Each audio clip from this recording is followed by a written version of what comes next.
ভাবুন, ঈদের দিন সবাই খুশি, সবাই আনন্দে, কিন্তু এই দিনে এমন কিছু মানুষ আছে যাদের আল্লাহ ক্ষমা করেন না। রাসূল সাল্লাল্লাহু আলাইহি ওয়াসাল্লাম বলেছেন, প্রতি সোমবার ও বৃহস্পতিবার জান্নাতের দরজা খোলা হয় এবং প্রত্যেক বান্দাকে ক্ষমা করা হয়, কিন্তু সেই দুই ব্যক্তিকে নয় যাদের মধ্যে শত্রুতা আছে। সহিহ মুসলিম, হাদিস 2565। তাহলে ভাবুন, ঈদের দিনে যদি আপনার কারো সাথে সম্পর্ক খারাপ থাকে, আপনি কি সত্যিই ক্ষমা পাবেন?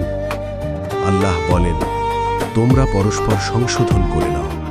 সূরা আল-হুজুরাত 49:10। এই ঈদে সিদ্ধান্ত নিন, কারো সাথে সম্পর্ক খারাপ রেখে ঈদ করবেন না, কারণ ক্ষমা না পেলে এই আনন্দ কোনো কাজে আসবে না।